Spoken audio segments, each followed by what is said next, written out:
Izinkan saya sharing ya, kita berdiskusi tentang literasi numerasi pendidikan agama Islam. Bapak Ibu yang saya hormati, alhamdulillah puji serta syukur kehadirat Allah Subhanahu wa taala. Shalawat serta salam semoga tercurah untuk baginda Nabi Muhammad SAW. Pada kesempatan kali ini, mari kita sama-sama berdiskusi, kemudian belajar bersama ya untuk membahas tema besar kita, yaitu literasi dan numerasi dalam pendidikan agama Islam. Mengingat literasi dan numerasi ini merupakan salah satu kecakapan atau skill yang harus kita miliki ya, apalagi terutama para peserta didik kita dalam menghadapi masa depan mereka di abad ke-21 ini. Karena literasi dan numerasi ini akan memperkuat tingkat nalar kita ya, nalar siswa, juga nalar peserta didik, sehingga mereka bisa menggunakan rasio dan akal mereka dalam kehidupan sehari-hari. Meskipun dalam agama kita ya, selain rasio, untuk mengimani itu bukan hanya dibutuhkan rasio, tapi untuk beragama itu bukan hanya rasio tapi juga keimanan. Pada hakikatnya dua hal tersebut tidak akan bertentangan ya. Pasti semua kejadian yang ada di alam ini dan ketetapan dari Al-Quran maupun dari As-Sunnah itu sebetulnya sudah sesuai dengan rasio kita. Bapak Ibu sekalian, dalam hal literasi dan numerasi ini kita mengikuti, karena ini PAI di sekolah ya, mengikuti kebijakan dari Kemendikbud, di mana literasi dan numerasi ini harus diterapkan dalam semua mata pelajaran, termasuk pendidikan agama Islam. Di mana literasi dan numerasi ini nanti menjadi dua bidang yang akan diasesmenkan ya dalam bentuk AKM, asesmen kompetensi minimum. Ya, meskipun konten-konten pendidikan agama Islam sampai AKM yang terakhir kemarin itu tidak muncul ya kontennya, tapi untuk semangat pembelajaran dengan basis literasi dan numerasi tetap harus kita perkaya ya, harus kita laksanakan dalam pembelajaran kita, pembelajaran PAI ini, agar siswa-siswi kita terbiasa ya kepada hal-hal yang berkaitan dengan literasi dan numerasi. Mengingat literasi dan numerasi merupakan salah satu tadi kecakapan abad 21 yang harus dimiliki oleh siswa kita. Nah, saya mencoba menyusun dan menyampaikan kepada Bapak Ibu ya, meskipun ketika saya coba uji cobakan ya pada peserta didik saya di sekolah, itu memang butuh perjuangan yang sangat berat ya.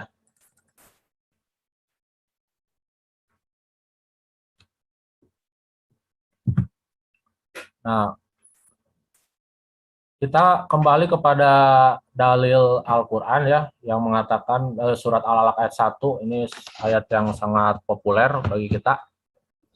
A'udzubillahi minasyaitonirrajim, bismillahirrahmanirrahim, Iqra bismi rabbikal ladzi khalaq.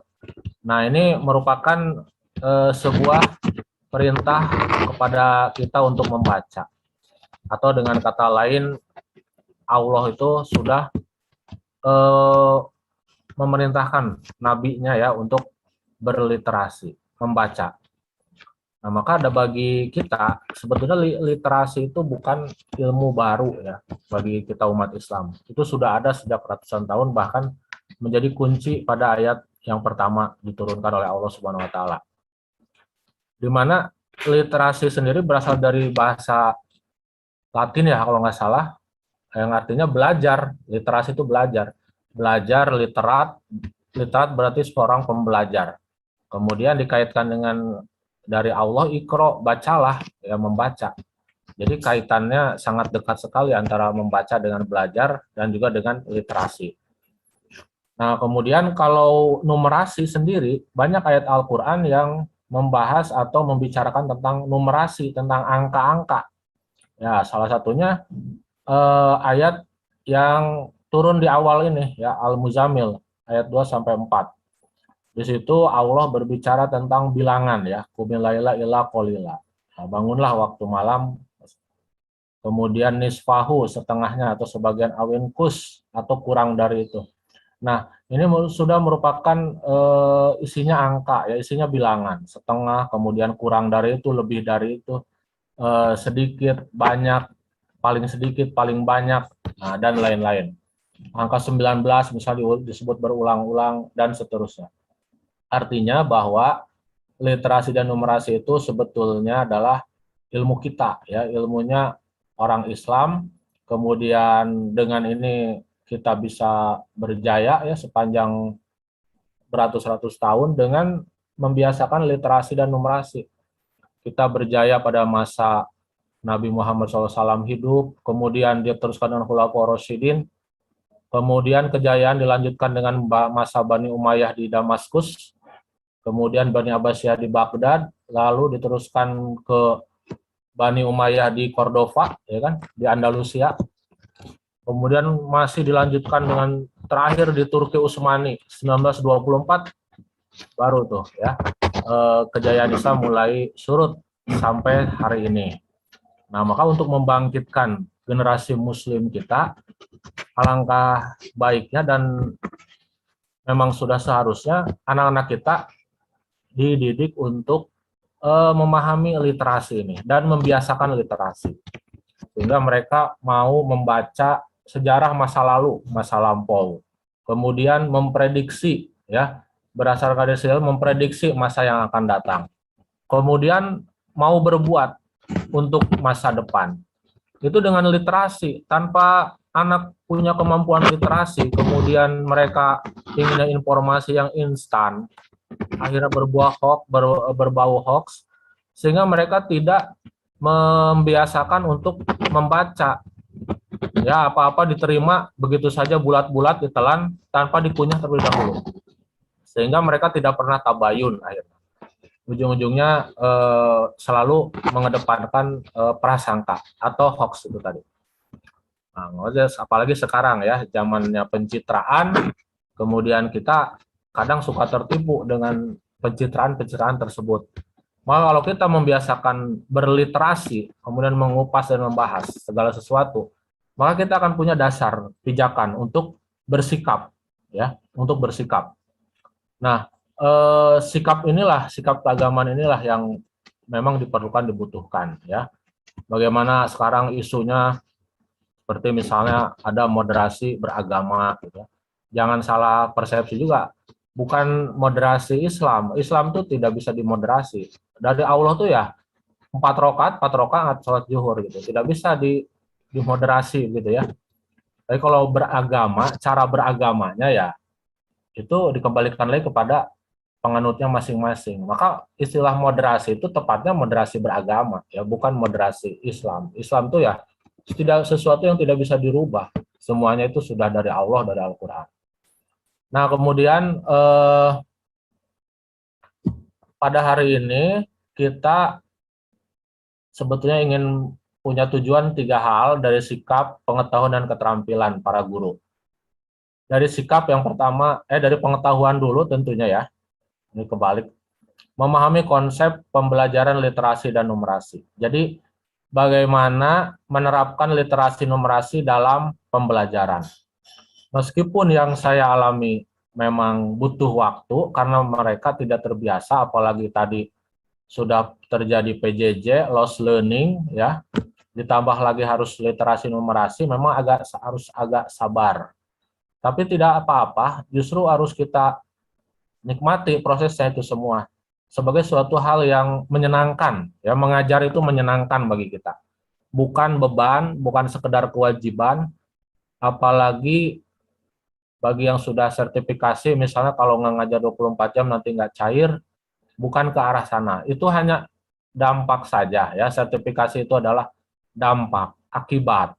Tapi tugas utama kita adalah mengajar, ya, memberikan nilai-nilai. Jadi PAI itu bukan hanya transfer ke knowledge, transfer keilmuan, tapi lebih utama lagi adalah transfer keilmuan, di mana kita harus lebih dulu memberikan teladan untuk peserta didik kita. Nah, membangun pemahaman konsep pembelajaran literasi dan numerasi. Nah, ini tujuan dari materi kita pada hari ini. Kemudian yang kedua, aspek keterampilannya mampu menyusun soal dan mampu melaksanakan pembelajaran literasi numerasi dan menyusun soal literasi dan numerasi. Jadi diawali dengan pembelajarannya, kemudian di ujungnya nanti ada asesmen atau evaluasi dalam bentuk membuat atau menyusun soal-soal literasi dan numerasi. Di mana kita maju selangkah, ya, dengan soal yang biasa saja kadang masih saya temui, ya, saya sendiri masih suka terbiasa menyusun soal yang biasa, ya, sebutkan, kemudian apakah, siapa, gitu kan, yang jawabannya itu langsung. Padahal dengan pertanyaan seperti itu tidak mendidik anak-anak kita untuk bernalar, ya. Karena pertanyaan-pertanyaan sebutkan, siapakah, di mana, kapan, itu sekarang akan dengan mudah, ya, anak buka Google, jawabannya langsung ada. Sehingga anak tidak bukan mencari jawaban yang benar. Tujuan kita itu bukan supaya anak menjawab benar, tapi tujuan kita belajar, anak-anak belajar itu adalah prosesnya, ya. Proses belajarnya. Itu yang paling penting, paling pokok. Bagaimana anak menjalani prosesnya. Menemukan jawaban tersebut ada prosesnya. Tidak instan buka Google kemudian langsung ada jawabannya. Nah, seperti itu. Sekarang mungkin sudah berbeda, berubah Bapak Ibu. Kalau kita zaman dulu pertanyaan sebutkan siapakah misalnya, apakah rukun Islam yang kelima? Nah, anak kalau lupa tinggal buka Google langsung ada muncul. Zaman kita dulu belum ada internet, itu harus ada di otak memang. Kalau nggak ada di otak nggak bakal bisa menjawab. Sekarang tidak ada di otak anak-anak, semuanya ada di Google. Nah, seperti itu.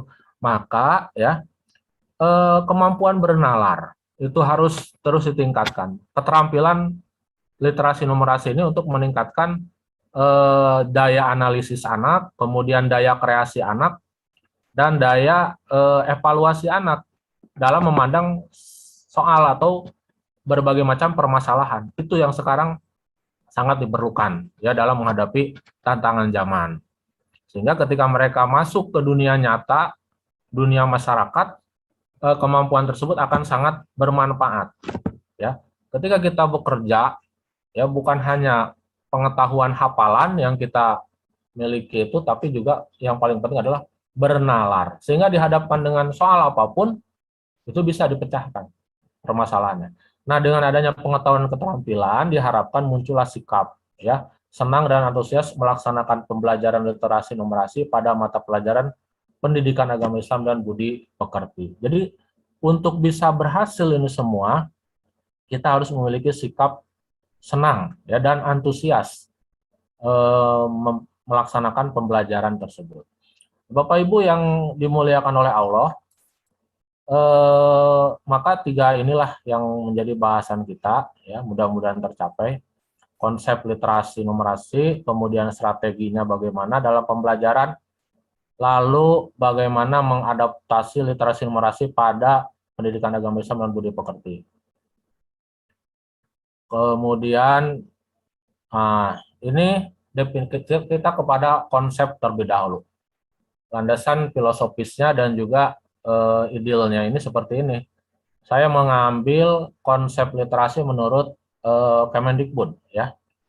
Literasi adalah kemampuan mengakses, memahami, dan menggunakan sesuatu secara cerdas melalui berbagai aktivitas. Nah, antara lain membaca, melihat, menyimak, menulis, dan berbicara. Nah, ya, ketika Bapak Ibu misalnya akan mengajar tentang Bani Umayyah aja misalnya ya, tentu kan materi di buku teks itu mungkin tidak akan cukup ya, karena di situ hanya membahas perkembangan ilmu pengetahuan, itu pun singkat-singkat.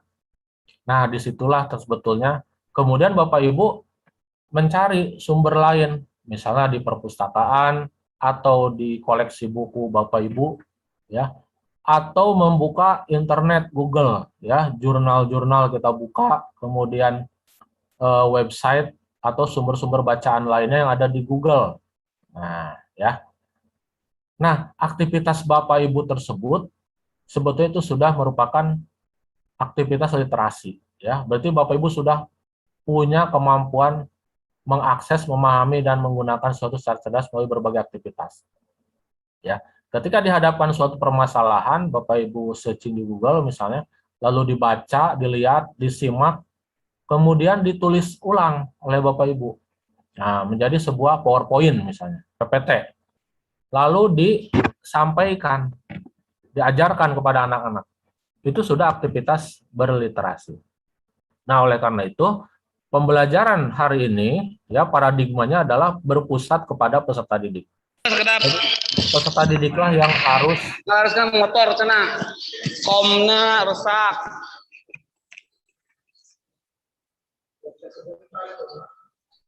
Kenapa?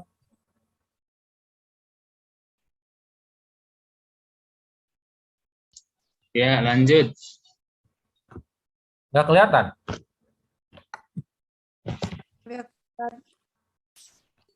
Suara saya nggak jelas? Jelas, jelas. Jelas. Tulisannya kelihatan?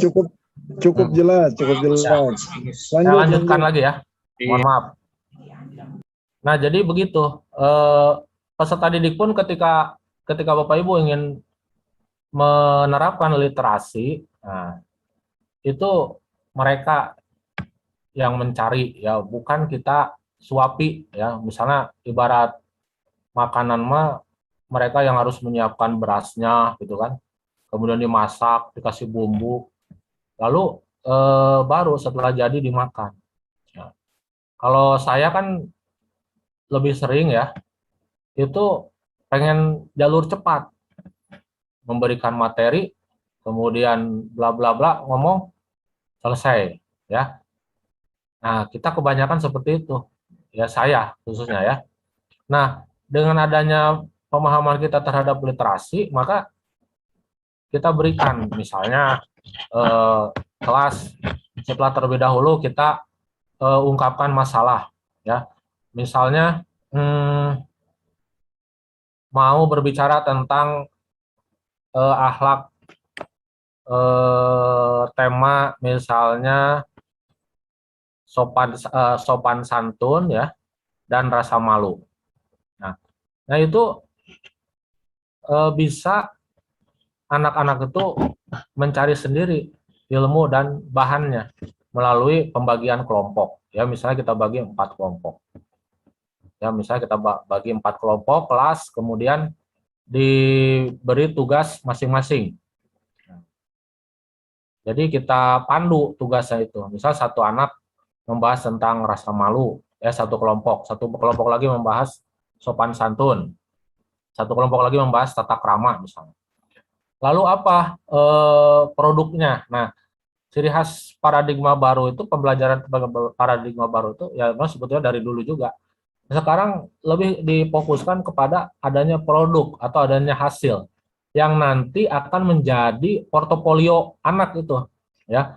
Nah, dari produk itu dikumpulkan dalam 1 semester, lalu akan menjadi sebuah portofolio, ya, perkembangan dan juga hasil belajar anak, begitu. Jadi bukan hanya angka, ya, angka atau nilai. Di mana sekarang itu untuk angka atau nilai kan yang nilainya 100 anak 90 misalnya di rapot. Apakah itu nilai asli atau mungkin nilai kasih sayang begitu kan? Atau yang nilai 70 aja. KKM kan 70 itu misalnya. Apakah itu nilai asli atau nilai hasil katrolan? Nah, tentu yang tidak akan bisa dibohongi adalah produk mereka, hasil karya mereka yang nanti akan jadi portofolio seperti itu. Nah, kemudian mereka dibagi kelompok, masing-masing diberikan lembar kerja, nah, disuruh mengerjakan, mereka mencari bahan sendiri. Kemudian misalnya kita tugaskan untuk membuat keterampilannya atau produknya itu membuat naskah komik misalnya tentang tata krama, yang satu naskah komik tentang eh, sopan santun, yang satu lagi kelompok tentang rasa malu. Nah, mereka mencari bahan sendiri, kemudian materi sendiri, kemudian juga eh, kita arahkan misal untuk membuat komiknya itu menggunakan aplikasi ya di Android. Banyak, misalnya Komika atau Komik Live. Nah, itu ternyata sangat menyenangkan mereka. Ya, mereka mengakses, memahami, menggunakan untuk kemudian ada aktivitas membaca, melihat, menyimak, menulis. Kemudian nanti di akhir setelah produk itu jadi mereka harus mempresentasikan, menampilkan ya. Kalau emang tugasnya komik berarti ditampilkan komiknya. Kalau tugasnya bikin PowerPoint misalnya, tampilkan PowerPoint-nya. Atau kalau tugasnya dari lembar kerja, mengisi lembar kerja dibacakan oleh mereka. Dijelaskan ya kepada peserta didik lainnya, kepada kelompok lain, kemudian kelompok lain menanggapi dan bertanya. Ya. Yang pertama menanggapi harus tanggapan positif. Ya, misalnya, wah hebat sekali, bagus sekali, luar biasa kelompok satu dalam menampilkan komiknya begitu ya. Lalu yang kedua bertanya. Nah, jadi diajarkan anak untuk menghargai hasil karya kelompok lainnya, terlepas dari hasilnya bagus ataupun kurang bagus. Nah, itu literasi ya. Sebetulnya Bapak Ibu bisa menerapkannya mungkin Bapak Ibu sudah juga melaksanakannya seperti itu di pembelajaran masing-masing. Saya berkomunikasi dengan sesama guru, alhamdulillah mereka sudah seperti itu ya, menjalankan literasi, definisi pembelajaran literasi berdasarkan definisi dari Kementerian Pendidikan dan Kebudayaan tersebut. Kemudian, nah kalau kita kepada asesmennya atau evaluasinya, tentu kita mengacu kepada AKM ya, asesmen kompetensi minimum, di mana proses kognitif dalam AKM untuk literasi itu tiga tahap ini. Kalau kita mah di kognitif itu kan ada C1, C2, C3 ya. Atau soal level 1, soal level 2, soal level 3. Nah, di soal AKM 3 level soal ya. Soal level 1 ini menemukan informasi. Ya, soal yang dianggap paling mudah. Nah, artinya bahwa jawaban itu sudah langsung ada. Asal kita teliti membacanya, ketemu jawabannya. Kemudian soal level 2, mengintegrasi dan menginterpretasi. Ini soal intermediate. Ya, kategorinya sedang lah ya. Nah, ini harus dipahami dulu teksnya, baru bisa menjawab. Atau menyusun inferensi ya, catatan-catatan. Dari poin-poin, lalu dibuat koneksi ya poin-poin tersebut.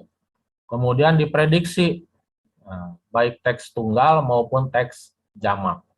Artinya bahwa untuk membuat soal literasi itu bisa satu paragraf selesai ya, atau teks jamak bisa 2 paragraf atau 2 judul, nah, dua tema gitu ya, kemudian dikaitkan. Kemudian soal level 3 untuk AKM itu mengevaluasi dan merefleksi, boleh dikatakan ini soal high-nya lah ya. Nah, ini menilai format penyajian dalam teks, kemudian merefleksi isi teks untuk mengambil keputusan, menetapkan pilihan, serta mengaitkan isi teks dengan pengalaman pribadi. Nah, ini bentuk soal yang harus Bapak Ibu buat, ya, baik penilaian harian maupun penilaian sumatif semester harusnya mengacu kepada kalau mau membuat soal literasi membaca, mengacu kepada ketentuan seperti ini. Ya, kita belajarnya bertahap ya. Kalau memang belum bisa ke level 3, nggak apa-apa. Coba dulu level 1, menemukan informasi ya. Bacaan ditampilkan ya, kemudian nanti berikan pertanyaan yang jawabannya ada di bacaan. Itu aja dulu. Sehingga anak terbiasa. Begitu anak sudah mampu menjawab betul semua, 100% satu kelas, tingkatkan lagi ke soal level 2, ya, mengintegrasi dan menginterpretasi. Dibuat pertanyaan-pertanyaan yang jawabannya tidak ada tertulis secara tersurat di dalam bacaan. Tapi anak harus memahami dulu.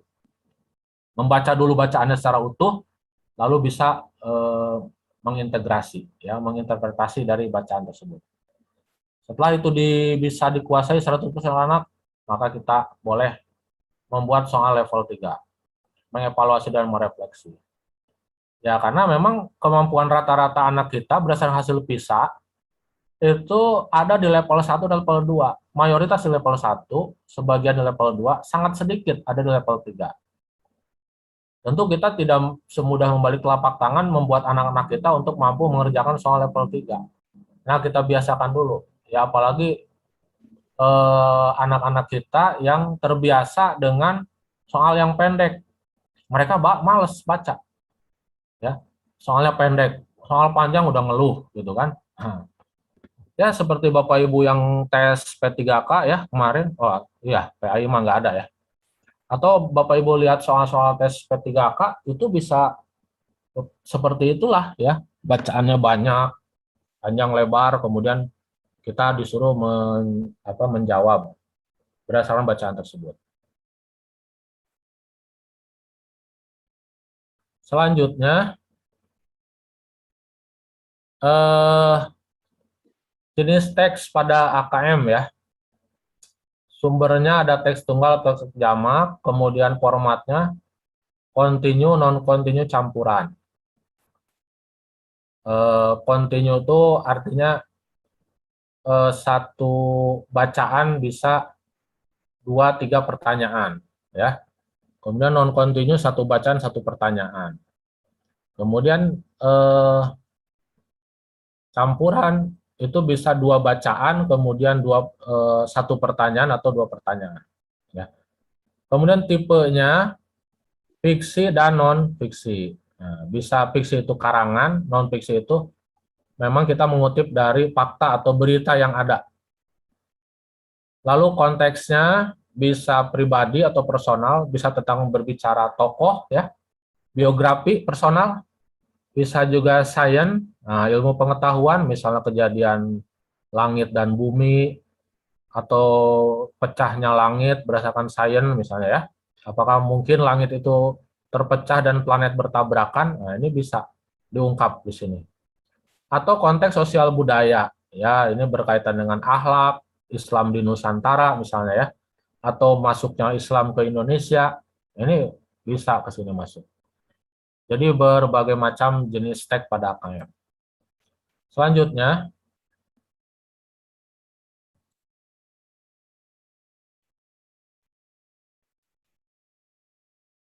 nah, ini proses memahami teks. Tadi udah ya. Level kognitif soal literasi ini menemukan informasi, mengintegrasi dan menginterpretasi, dan mengevaluasi dan merefleksi. Tadi sudah dijelaskan. Nah, tugas guru adalah memanajemen tugas ya. 3 hal ini.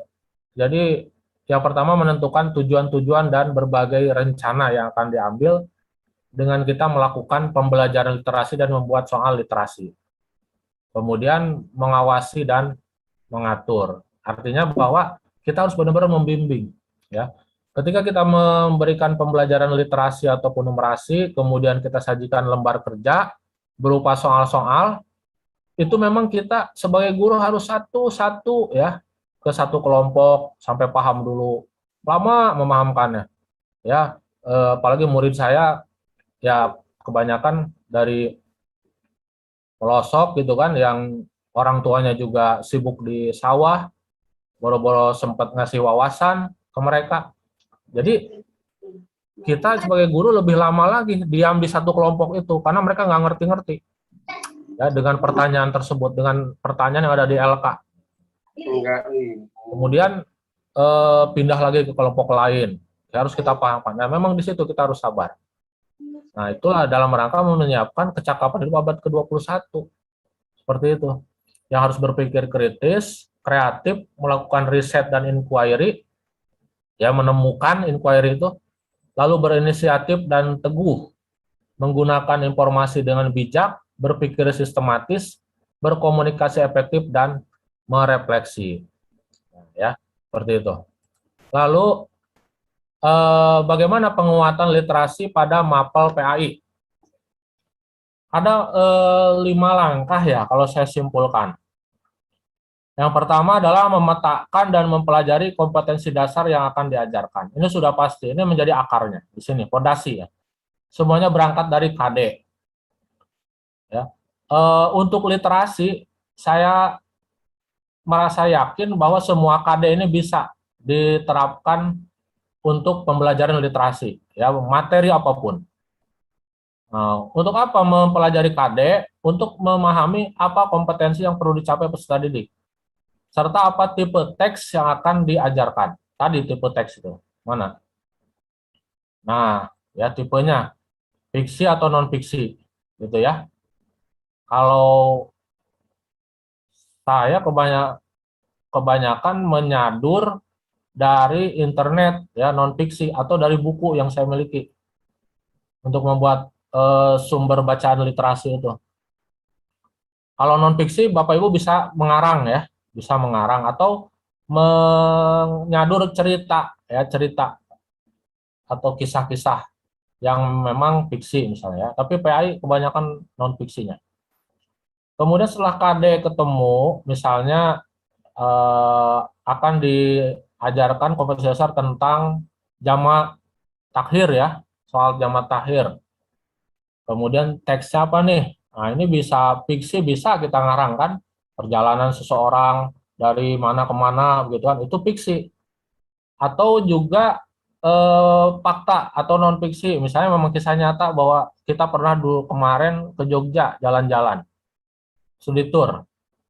Nah, itu kisah nyata berarti kalau itu, ya, karena kita mengalami memang. Lalu tentukan indikator pencapaian kompetensi dan tujuan pembelajaran. Ini sudah pasti ya, agar supaya lebih tajam dan terarah. Jadi ibaratnya ini anak panah ya yang melesat ke titik sasaran IPK itu. IPK, indikator pencapaian pengayaan apa yang dapat diturunkan dari KD ini untuk meningkatkan kecakapan literasi. Nah, sisi mana? Kan KD itu bisa kita turunkan menjadi beberapa macam IPK. Ya, misalnya memahami sholat jamaah takhir.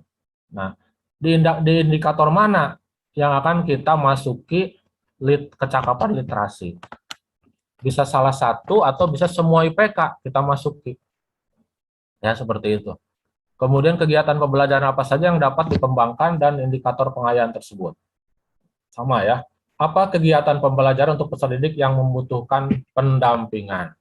Nah, tentu di satu kelas itu tidak semua mampu ya, dan juga tidak semua level kognitifnya itu level 3 atau kategori cerdas ya.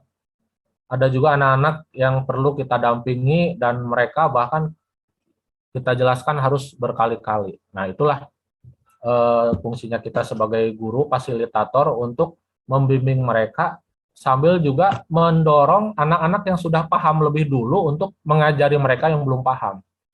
Nah, seperti itu ya. Lalu menentukan sumber bacaan yang dekat dengan pengalaman peserta didik. Apa sumber bacaan yang relevan dengan teks ini? Nah, cari sumbernya dari internet, dari perpustakaan, atau buku-buku lain. Dalam format apa saja? Ini tadi formatnya ya. Nih, ya, bisa 1 bacaan, 2 bacaan, atau bisa 3 bacaan. Nah, apa sumber bacaan yang menarik bagi peserta didik? Jadi untuk menentukan sumber bacaan itu hal-hal yang dekat dengan siswa dan memang menarik ya dengan peserta didik. Jadi kalau membahas sholat jamaah takhir ya, contohnya misalnya peserta studi tour gitu kan, atau seorang bapak gitu ya yang sedang melakukan perjalanan, nah itu kan masih bisa dipikirkan gitu oleh peserta didik. Juga tidak Kalau misalnya contohnya seorang bapak melakukan perjalanan ke Amerika, nah itu kayaknya terlalu jauh ya. Anak juga susah berpikirnya itu, terlalu sulit. Tapi kalau masih seputar Indonesia, apalagi seputar Pulau Jawa itu masih masuk ya. Merancang pembelajaran dan mengelola kelas. Nah, lalu dirancang, dikelompokkan gitu kan. Kemudian strategi literasi yang relevan pada kegiatan pembuka, inti, dan penutup. Jadi sebetulnya bukan hal yang baru ya, Bapak Ibu pasti sudah melaksanakan. Yang penting pokoknya adalah siswa itu menemukan jawaban dan informasi itu tidak instan kita kasih tahu, kita beritahu, tapi mereka mencari sendiri, mereka melacak sendiri, mereka investigasi sendiri sampai kepada suatu kesimpulan mereka yang akhirnya mereka bisa mempresentasi dan membuat produk. Jadi intinya itu. Sama dengan metode scientific, kemudian inquiry learning, discovery learning, ya kan, project based learning, problem based learning, semuanya itu mereka berusaha menemukan sendiri, ya. Tidak model metode ceramah, ya, kita kasih tahu A, B, C-nya, jawaban-jawabannya langsung dikasih tahu. Tidak seperti itu, tapi mereka ada proses belajar. Lalu terakhir menentukan asesmen, ya, membuat soalnya, kemudian refleksinya seperti apa setelah kegiatan pembelajaran, ya, apa saja manfaatnya, apa saja yang kamu rasakan, bagaimana tindak lanjut ke depannya, kemudian diberikan umpan balik ya oleh kita berikan aplaus, pujian, kemudian boleh juga dikritik ya, yang kurangnya apa, kritiknya yang membangun untuk perbaikan ke depannya. Nah, bentuknya bisa esai, ya, kemudian tulisan refleksif, jurnal, atau poster. Jadi dalam membuat soal, Bapak Ibu bisa berbentuk esai itu paragraf, ya, yang panjang. Paragraf esai itu paragraf panjang dan berparagraf-paragraf. Bisa juga tulisan reflektif, nah ini singkat, ya, tentang kesimpulan. Bisa juga jurnal, nah, dalam bentuk misalnya poin-poin, ya kan, jurnal itu biasanya begitu, kemudian step by step-nya, lalu ada timeline-nya, ya, atau poster, infografis atau poster, hanya berupa gambar dan sedikit tulisan. Kemudian bisa juga gabungan tertulis dan tidak tertulis, ya, bisa presentasi individual dan kelompok. Nah, bisa bentuk asesmennya seperti ini. Atau bentuk tidak tertulis, itu dalam bentuk diskusi, drama, atau penampilan lainnya. Itulah bentuk asesmen literasi yang bisa Bapak Ibu terapkan. Jadi sebetulnya sudah dijalankan oleh Bapak Ibu, saya hanya menambahkan dan mempertajam saja kira-kira langkah apa yang harus ada. Kalau memang di langkah tersebut, oh saya belum melakukan ini, bisa ditambahkan. Ya, misalnya saya sendiri jarang menampilkan esai dalam bentuk tugas itu, ya. Nah, maka saya tampilkan gitu kan. Presentasi individu kelompok ini udah sering kita lakukan ya ke anak-anak. Diskusi, drama, mungkin penampilan lainnya ya, misalnya apa ya, pokoknya mah dalam bentuk tidak tertulis, berarti verbal ya, penyampaian verbal anak-anak kita itu. Itulah literasi ya. Sekarang kita lanjut ke numerasi.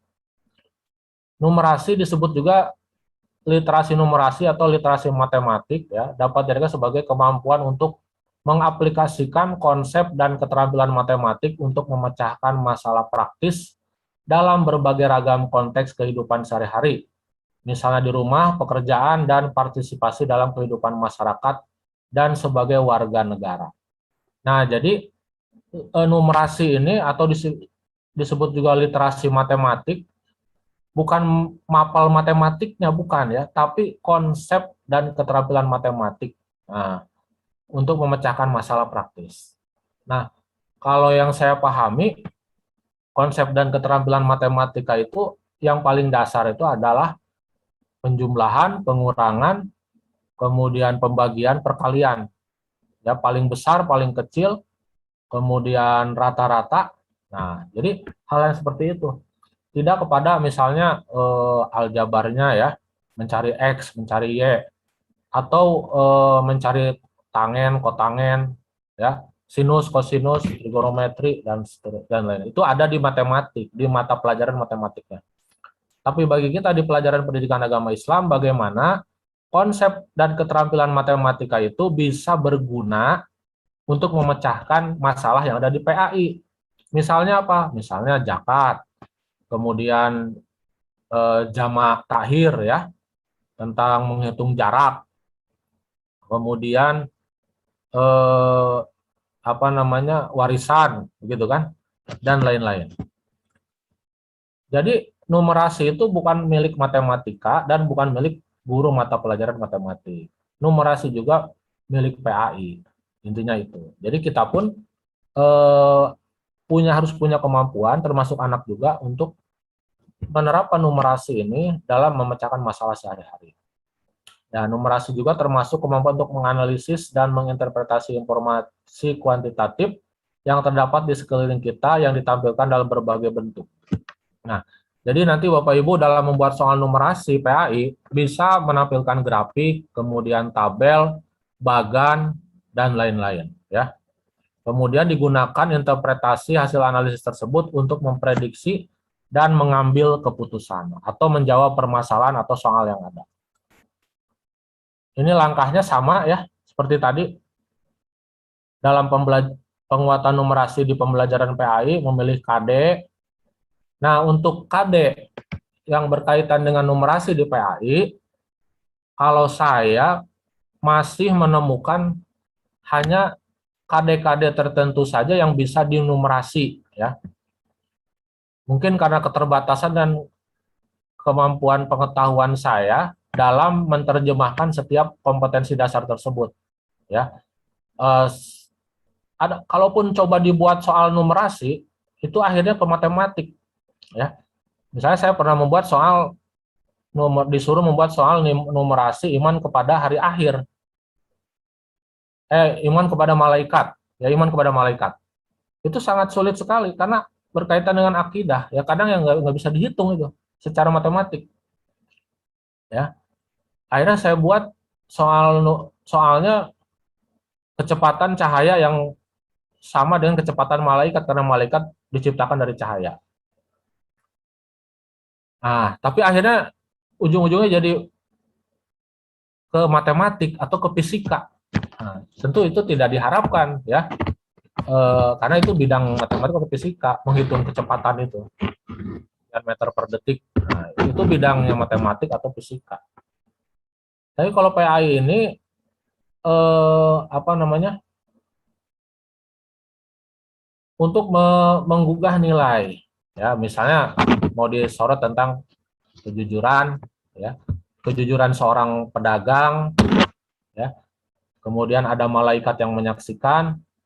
Nah, itu bisa juga ya dihitung, misalnya harga jual, harga dasar, kemudian keuntungannya, itu bisa dikaitkan ke sana. Lalu menentukan tuntutan numerasi, ya, tuntutan numerasi untuk KD tersebut apa. Lalu menentukan aktivitas numerasi yang dapat disematkan dalam pembelajaran. Kemudian menetapkan alat atau tool matematik.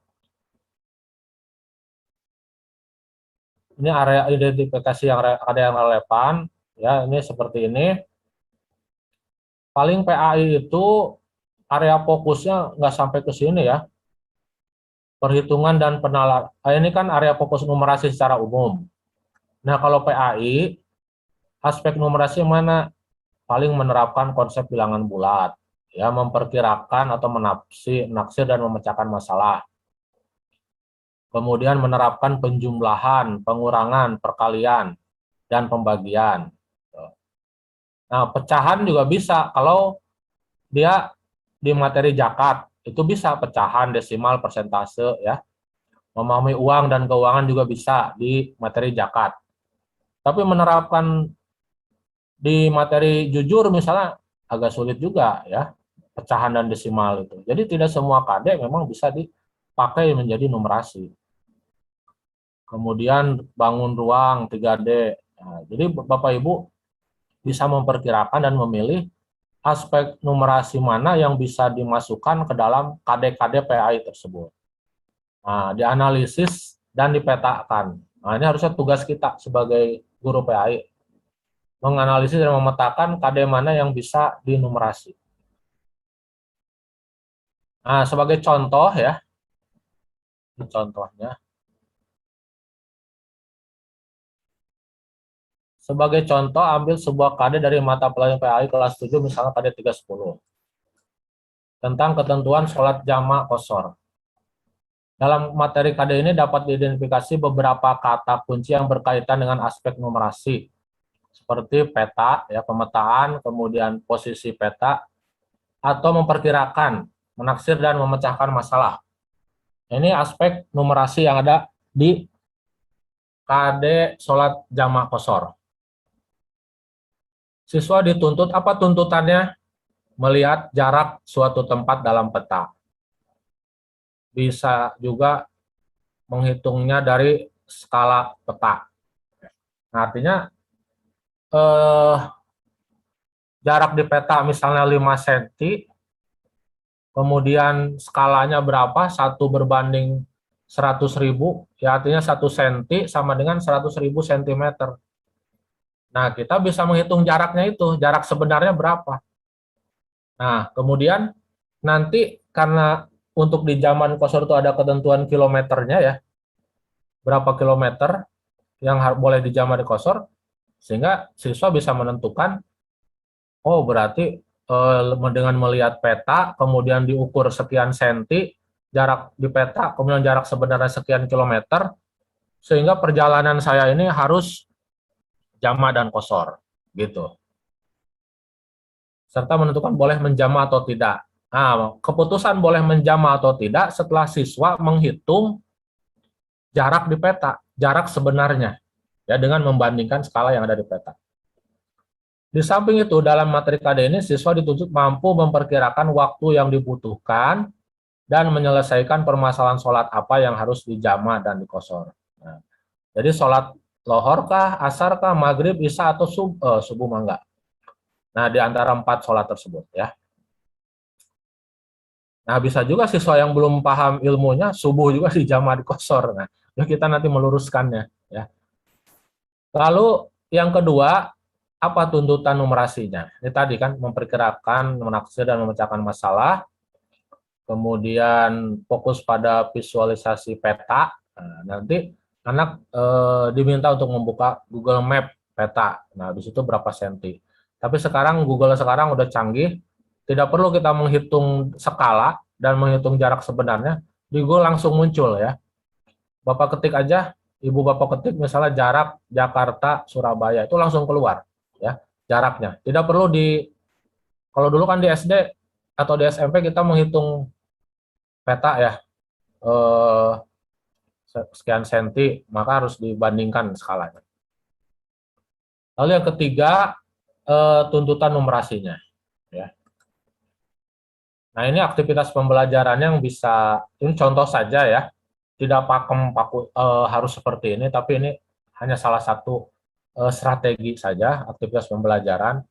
Bisa Bapak Ibu baca ya, siswa dibagi 4 kelompok, kemudian diminta membaca materi ketentuan sholat jamak qashar, lalu didiskusikan 15 menit. Kemudian masing-masing kelompok mendapat selembar kertas dari guru yang berisi kasus. Nah, ini LK. Selembar kertas maksudnya lembar kerja ya, berisi kasus untuk didiskusikan dan dicarikan solusinya. Jadi soal atau LK. Kemudian guru berdiskusi dengan siswa tentang konsep matematika yang bisa diterapkan dalam kasus masing-masing kelompok. Jadi maksudnya bukan belajar matematikanya, tapi bagaimana solusi atau cara menjawab soal tersebut. Tentu pakai alat matematik. Nah, ini pakai alat matematik ya. Kemudian diminta untuk solusinya, diskusi dan diminta solusinya. Kemudian diskusikan cara mendesain solusi permasalahan, kemudian menyusun desain solusi kasus, lalu masing-masing kelompok presentasi. Nah, seperti itu ya. Terakhir, guru memberikan penguatan atau konfirmasi. Nah, eh, ini contoh kasusnya ya yang saya tulis. Ada namanya Pak Amir, ya, berangkat pukul 10. Mereka akan melakukan perjalanan menggunakan kendaraan dengan kecepatan tempuh 80 km per jam. Pak Amir bingung bagaimana membuat jadwal perjalanan dengan sholat jamaah dan kesornya hingga sampai ke rumah mereka di Surabaya. Bantu Pak Amir dan teman-temannya untuk menyelesaikan permasalahan yang mereka hadapi. Ya. Nah, kalau tanpa Google, mungkin kita harus melihat peta, kemudian diukur berapa senti Jakarta Surabaya, lalu dilihat skalanya, kemudian dihitung berapa jarak sebenarnya, kemudian dengan kecepatan 80 km per jam, berapa lama ya jarak tempuh misalnya Jakarta Surabaya 800 km misalnya, kalau 80 km per jam berapa nih kira-kira waktu yang ditempuhnya, berarti kan 10 jam. Itu kalau dihitung dulu. Tapi karena ada Google ya, jadi cepat. Oh, ini saya copy di Google, jarak Jakarta Surabaya. Langsung ketemu. 8 jam 53 menit atau 9 jam kurang lebih. Jaraknya 780. Ini dengan kecepatan berapa ya? Kecepatan kalau kecepatan 80 km per jam kira-kira berapa? 10 jam sebetulnya ya. Tapi karena ini pakai tol mungkin bisa lebih di atas ya. Nah, nanti anak-anak juga punya argumentasi masing-masing. Nah, kalau kita simpulkan lama perjalanan 9 jam, kalau berangkat pukul 10 sampai jam 19 kira-kira, maka rencana sholat jamaah kosornya pukul 12 jamaah kosor zuhur dengan asar, pukul 18 jamaah kosor maghrib dengan isya. Nah, ini jawabannya. Ya. Tapi dari hasil diskusi anak-anak itu. Nah, ini salah satu contoh pembelajaran numerasi dalam PAI. Nah, satu lagi ya, untuk numerasi pada mata pelajaran PAI itu dianjurkan ya, kalau masih cukup waktu untuk tapi tidak harus setiap KD kita terapkan, mungkin satu semester satu kali misalnya ya, kita membuat asesmen non kognitif dan asesmen diri peserta didik. Seperti apa? Nah, ini bikin pertanyaan seperti ini. Ini saya ambil dari buku Kemendikbud ya, tentang keterampilan menalar matematik dan penggunaan alat matematik. Jadi nanti siswa kita yang menilai guru peserta didik memahami keterampilan matematika yang dibutuhkan, ya atau tidak, kasih catatan dan seterusnya ya. Kemudian penilaian sikap ini seperti ini, maksudnya ini bukan sikap ya, sikap atau disposisi numerasi. Jadi bedakan dengan penilaian keterampilan. Ini maksudnya sikap atau keterampilan numerasinya ya. Ini seperti ini, kemudian asesmen diri ya. Nah, ini untuk anak ini dasar untuk kamu memang tidak bahagia ya, dan seterusnya. Nah, udah. Nah, sekarang saya ingin langsung ke modul yang akhirnya yang saya sudah beres ya. berusaha kita susun. Mudah-mudahan bisa memperjelas Bapak Ibu dalam memahami dan membuat soal-soalnya nanti. Saya coba share soalnya. Modul. Kelihatan ya Bapak Ibu? Tampil tidak?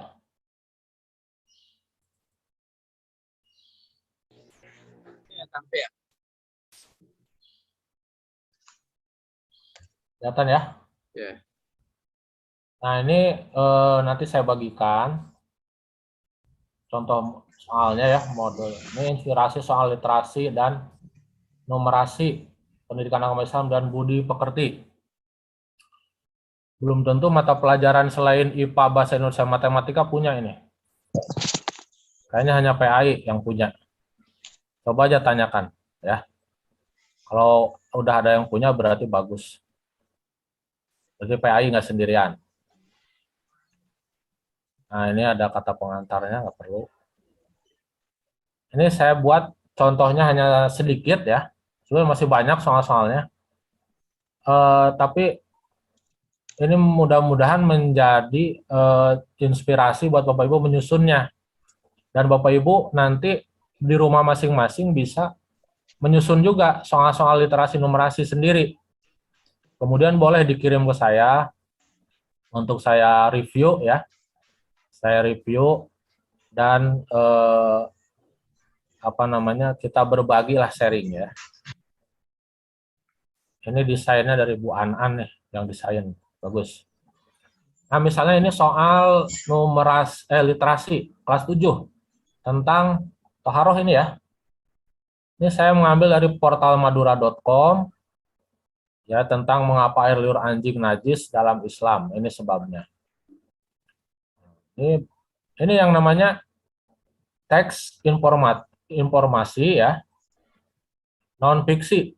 Karena ini bukan hayalan ya, dan memang ini dari hadis Nabi, kemudian fakta ini berdasarkan ilmiah.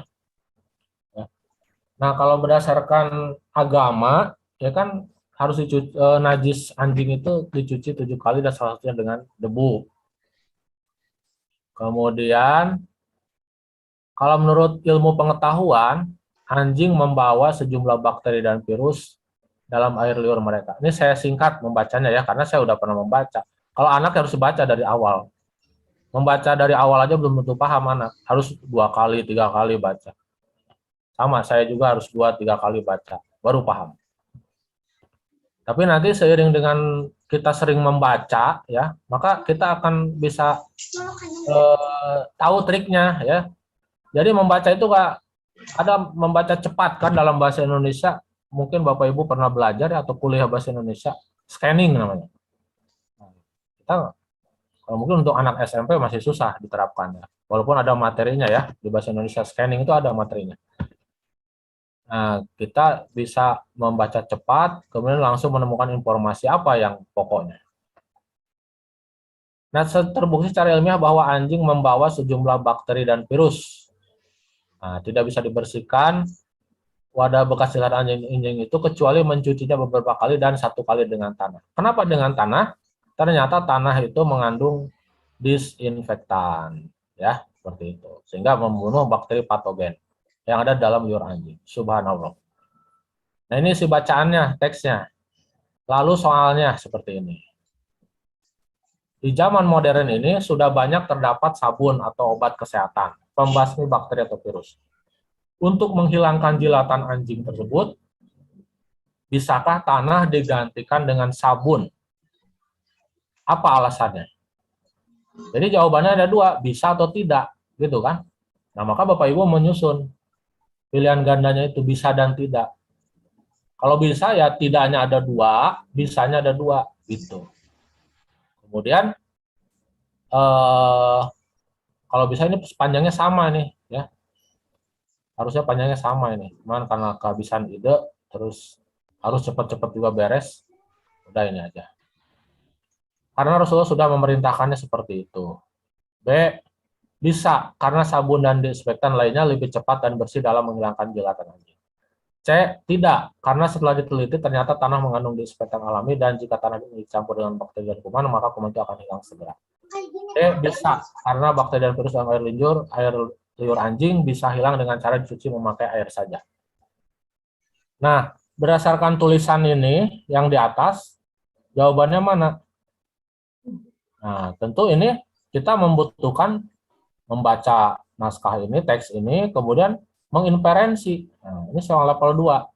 Kemudian menerapkannya, ya. Nah, berdasarkan itu kita mengambil kesimpulan, keputusan apa ini? Keputusannya. Karena kan tidak dan bisa itu karena kita sudah paham bacaan ini, ya. Sudah paham maksud bacaan di sini. Nah, tentu saja setelah kita pahami, ternyata kan tidak bisa, ya. Kenapa? Karena hadisnya demikian menyatakan. Masa mau diganti hadisnya? Kan enggak. Tidak, karena telah berdasarkan penelitian, tanah justru mengandung oksigen. Nah, kalau ini memang betul, karena Rasul sudah memerintahkan seperti itu. Tapi kan yang dibahas ini kita kemampuan literasinya, ya. Nah, ini yang lebih tepat yang C. Kemudian soal lain lagi, misalnya disajikan juga tabel, ya bisa tabel ini. Perbedaan antara haid, istihadoh, dan nifas. Ini ada kolom perbedaan, apa aja item-itemnya, masa, waktu keluar, aroma, warna, sifat, asal keluar, masaidah, dan larangan. Kemudian ada 3 macam darah, ya kan? Haid, istihadoh, dan nifas. Bedanya di mana?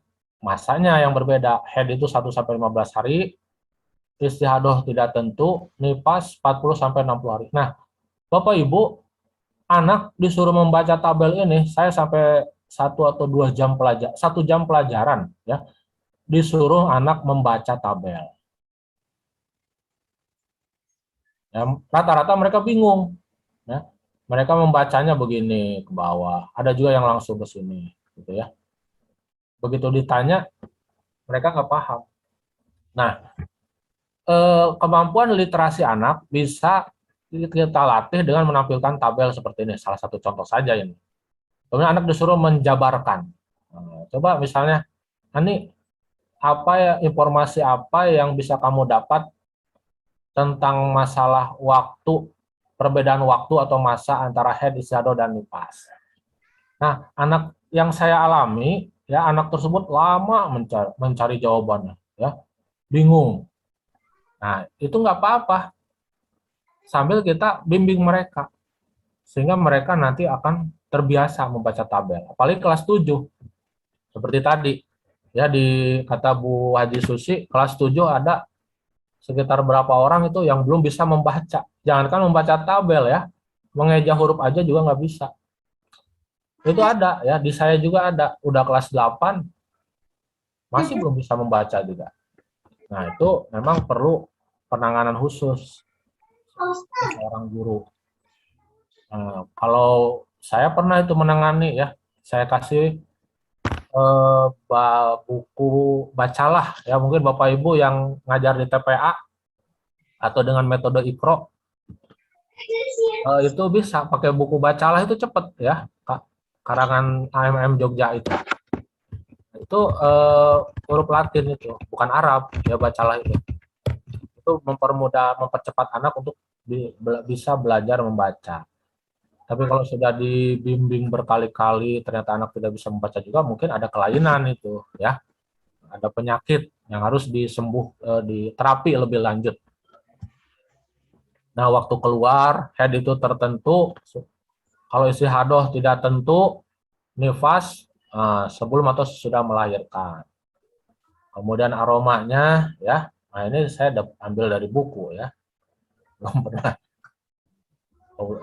Kemudian warnanya, nah ini semuanya dari sumber buku fikih, dari buku fikih, kemudian dibuat tabel, ya, kita simpulkan. Nah, ini termasuk keterampilan literasi juga, ya, paragraf dibuat, satu bab dibuat tabel. Nah, Bapak Ibu juga harus berlatih membaca satu paragraf fikih kemudian bikin tabel, gitu kan. Nah, seperti itu. Nah, berdasarkan tabel, ini bisa banyak dibuat pertanyaan dari tabel ini. Ya, kalau saya hanya membuat satu pertanyaan saja, Bapak Ibu bisa membuat banyak pertanyaan, ya. Misalnya tadi kan, apa perbedaan haid, istihadah, dan nifas dari sisi masa? Apa perbedaan haid, istihadah, dan nifas dari sisi waktu keluar? Dan seterusnya. Nah, kalau di soal ini saya sudah membuat soal level 3, ya. Jadi anak membuat refleksi kesimpulan. Berdasarkan tabel tersebut, manakah pernyataan yang benar? A, B, C, atau D? Coba Bapak Ibu. Ya, susah sih, ya, virtual, jadi harus naik turun. Ibu Sophie melahirkan seorang anak perempuan. selama menyusui kurang lebih 50 hari, beliau tidak melaksanakan sholat karena keluar darah haid. Betul apa salah? Ya, menyusui 50 hari, beliau Salah. tidak melaksanakan sholat karena keluar haid. Salah ya. Karena yang lebih dari 50 hari itu adalah nifas, kan? Kemudian Rahma lahir pada tahun 2009. Ketika tahun 2020 tiba-tiba keluar darah dari rahim bagian dalam. Apa? Darah dari rahim bagian dalam. Nih, darah rahim bagian dalam. Berarti darah apa? Head kan? Darah Ya. head. Rahma dikatakan balik karena sudah keluar darah head. Benar salah? Betul. Betul ya. Nah, yang C, setiap bulannya Putri keluar darah haid selama 7-8 hari. Masih masuk akal, haid 7-8 hari mah ya. Tapi untuk bulan ini darah haid yang keluar 10 hari. Berarti lebih dari 8 hari, 10 hari. Darah tersebut dinamakan istihadoh. Nah, istihadoh berapa hari? Istihadoh itu tidak tentu. Kalau masih 10 hari, berarti masih darah ini ya, haid.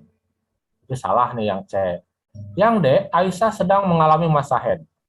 Setelah 8 hari, darahnya berhenti, lalu bersuci. 4 hari kemudian, darahnya keluar lagi. Aisyah tetap melaksanakan sholat dan ibadah lainnya. Bagaimana ini? Salah ya? Salah. Karena berarti 8 tambah 4, 12 hari. Ya. Masih haid. Haid. Kalau melewat dari 15, istihadoh, dia tetap harus sholat kan? Kalau udah darah istihadoh man, nggak bisa meninggalkan sholat. Nah, contohnya seperti itu untuk taroh. Nah, ini soal infografis ya, beriman pada malaikat. Nanti Bapak Ibu bisa lihat soalnya. Nah, kalau ini mah, apakah pengertian iman kepada malaikat? Jadi nanti anak membaca ini, infografis ini. Apa iman pengertian? Nah, ada di sini kan, meyakini bahwa Allah telah dan seterusnya ya. Siapakah malaikat petugas mencabut nyawa? Nah, ini nanti anak harus baca di sini. Malaikat apa nih? Nah, gitu. Ini soal yang gampang, membaca infografis atau poster, lalu menjawabnya. Ya. Kemudian ada lagi teks wacana, ini teks informasi. Ini merupakan teks reflektif, namanya ya, cuma satu paragraf. Setelah mengetahui sifat-sifat malaikat, kita akan mengkaji perbedaan sifat jin dan manusia, dan seterusnya ya. Apakah sifat jin yang sama dengan manusia? Ini ada jawabannya di sini. Ya. Apakah sifat manusia yang bertolak belakang dengan malaikat? Ada jawabannya di atas. Sama itu. Kemudian contoh lain, tapi ini bukan soal haji ya, ini soal jamaah qashar. Ya. Berdasarkan skema pada tanggal 9 Zulhijjah, para jamaah haji yang sudah berada di Arafah sebelum melaksanakan wukuf, mereka melaksanakan sholat jamaah qashar zuhur asar. Maka cara pelaksanaannya adalah, nah ini ada ya di teks bacaan. Ini juga ada sama. Kemudian contoh soal lain disajikan paket wisata. Ini jamaah qashar juga masih. Lalu pertanyaannya nih, berdasarkan wacana di atas, buatlah rencana pelaksanaan sholat 5 waktu dengan cara dijamak dan qashar selama perjalanan dari Bandung menuju Yogyakarta sampai kembali ke Bandung. Ini anak di sini suruh meneliti dari ini lama ya, bisa 1 atau 2 jam pelajaran habis. Memang kita yang saya alami ya kesulitannya itu. Jadi menghabiskan banyak waktu karena mungkin buat murid saya ini sesuatu hal yang baru ya. Mereka tidak terbiasa untuk berpikir analisis sistematis. Tapi seiring dengan berjalannya waktu, saya yakin ya kalau mereka sering dihadapkan dengan soal-soal seperti ini akan semakin terampil. Ya nggak apa-apa di awal lama dulu. Nah untuk menyusun tabel seperti ini butuh 1 jam pelajaran ya. Hampir presentasinya 1 jam pelajaran juga karena banyak pertanyaan-pertanyaan dari yang lain. Kemudian penguatannya 1 jam pelajaran. Itu kita laksanakan virtual atau kalau apa namanya, dan itu untuk beberapa kali pertemuan ya, karena kan cuma 1 jam pelajaran kalau virtual itu. Nah, ini untuk sholat jamaah ya, bikin apa, rencananya. Lalu ini ada jadwal kereta, bisa juga jadwal kereta menjadi sumber informasi pertanyaan. Nah, artinya ini kan hal-hal yang berkaitan dengan kita ya sehari-hari, dengan kehidupan anak juga. Bagaimana nanti anak bisa memperkirakan dan menerapkan sholat jamaah qashar. Oh, kalau berangkat jam 18.45, kemudian datang keretanya, kemudian berangkatnya. Lalu, nah ini ada pertanyaan dari Surabaya Gubeng menuju Bandung, maka pelaksanaan sholat maghrib dan sholat isya yang salah adalah, nah ini ya, yang salahnya yang mana. Lalu ini contoh soal numerasi. Nah, disajikan tabel penggunaan air wudhu pada beberapa masjid di Kota Makassar. Ini dari jurnal yang ngambilnya, dari penelitian seseorang. Lalu berdasarkan tabel di atas, jumlah jamaah yang berwudhu paling banyak adalah masjid mana? Nah, berarti nanti kan harus membandingkan kita, ya. Yang paling banyak jamaah yang berwudhu yang mana ini? Tentu yang 17 orang ya. Di Al-Musawwir. Begitu. Jadi nanti anak suruh membaca di sini, membandingkan 12, 17, 11, 15. Jadi anak pertama menemukan dulu jamaah yang berwudu. Nah, mana nih jumlah jamaah yang berwudu, jumlah volume air, rata-rata volume air. Berarti yang mana? Yang ini ke bawah. Nah, jadi kita tunjukkan, kamu ambil datanya yang ini, gitu ya. Karena ada anak juga yang mengambil yang ini, jumlah jamaah, sehingga mereka menyebut 102 Masjid Nurul Hikmah. Iya, jamaah Nurul Hikmah 102. Tapi yang wudhu cuma 12 orang. Maksudnya ini mereka sisanya wudhu di rumah gitu ya. Bukan berarti tidak berwudhu. Kemudian berdasarkan tabel tersebut, jamaah yang paling boros air wudhu adalah jamaah. Nah, ini volume air wudhu ya, yang digunakan. Ya, yang mana yang paling boros. Kemudian ini bisa jadwal sholat juga bisa jadi soal numerasi ya. Jika Bambang melaksanakan sholat maghrib tepat waktu secara berjamaah, maka berapa lama dia harus menunggu untuk melaksanakan sholat isya tepat waktu? Ya. Berapa menit? Tinggal dikurangi, ya kan? Dan seterusnya. Kemudian soal kelas 8. Soal literasi. Nah, ini saya mengambil dari buku republika.co.id tentang Az-Zahrawi. Ya. Kemudian dibuat pertanyaan. Abu Kalsis menemukan sekitar 26 peralatan bedah yang tidak ada pada masa sebelumnya. Berikut merupakan alat bedah yang tidak ditemukan oleh Abu Kalsis. Nah, ini kan ada di sini jawabannya ya. Pisau bedah, sendok bedah, spekula, retraktor. Yang nggak ada mana? Ya kan?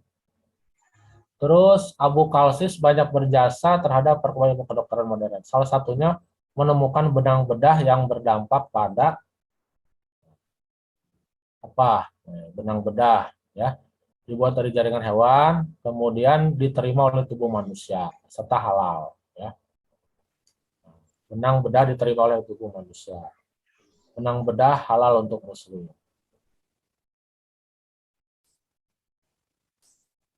Berdampak pada apa ya? Kemudian ini sholat gerhana, tata caranya. Kemudian diberi pertanyaan juga sama. Selanjutnya soal numerasi untuk kelas 8 ini. Nah, ini ada data Khalifah ya. Tahun berpuasanya. Nah, Bapak Ibu bisa membuat soal numerasi itu begini. Berdasarkan data tersebut, di antara Khalifah Bani Umayyah berikut yang paling singkat memimpin adalah.